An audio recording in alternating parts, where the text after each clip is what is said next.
Həzrət Əlinin bir sözü var, deyir, istəyirsən ki, riyanı tanıyasınız, riyanın 3 əlaməti var.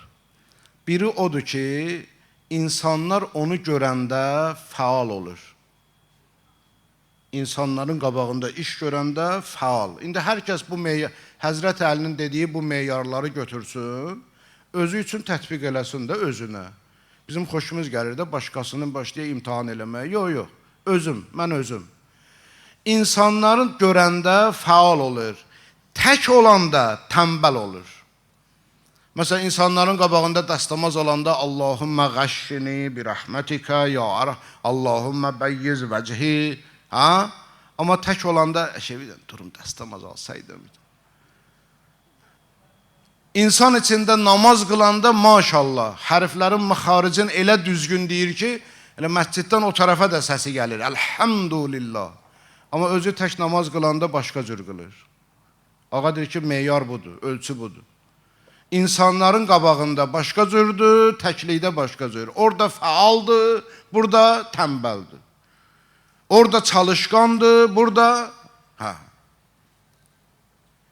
Üçüncü əlaməti nədir? Ağa buyurdu ki, üçüncü əlaməti budur ki, xoşlayır ki, sevir ki, hər işdə onu tərifləsinlər. Sən nə yaxşı danışdın, sən nə yaxşı xütbə elədin, sən nə yaxşı... Biri buna bunu deməyəndə həvəsdən düşür. Ağa deyir, əgər belə olsa, onda bilginən ki, bu riyanın əlamətləridir.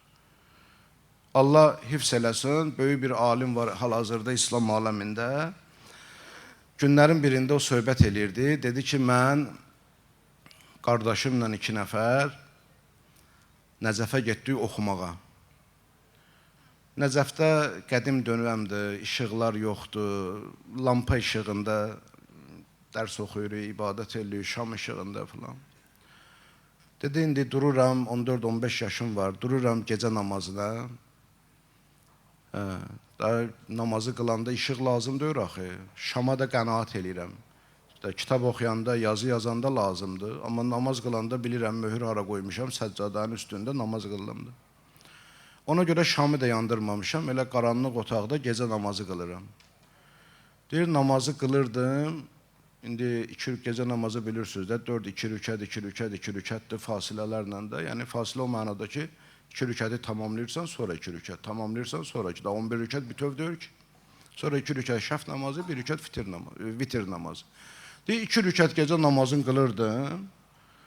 İndi arada o fasilədə, məsələn, yadıma düşür də Allahın əzəməti, qüdrəti, başlayıram ağlamayı, tutur məni, ağlayıram. Deyir, ağlaya-ağlaya ürəyimə gəlir ki, kaş indi, yox, üzr istəyirəm. Deyirdi ki, bu gecə namazı ki, qıllam 2 rükəti indi oturmuşam arasında, deyir, ürəyimə gəlirdi ki, kaş indi bir nəfər açaydı qapını, məni görəydi ki, bu qaranlıqda gecə namazı qıllam.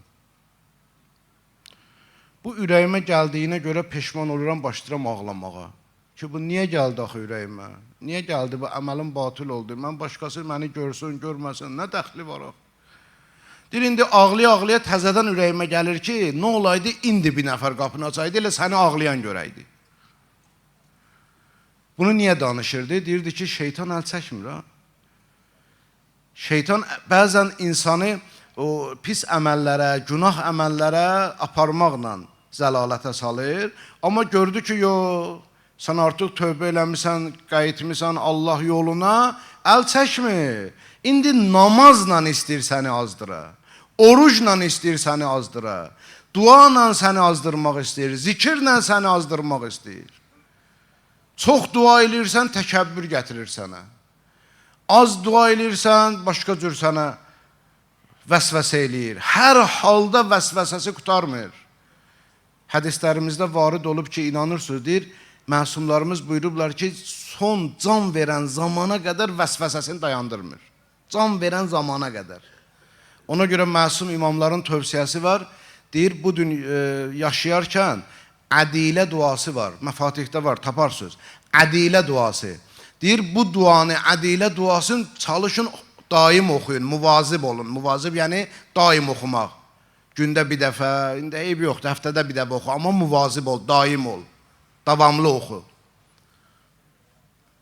Məsum imamlar deyir ki, bu ədilə duası nədən ötürüdür? Ədilə o can verən zaman imandan küfrə udul eləməyəsən. Bax, ədilə udul sözündəndir. Udul, yəni keçmək.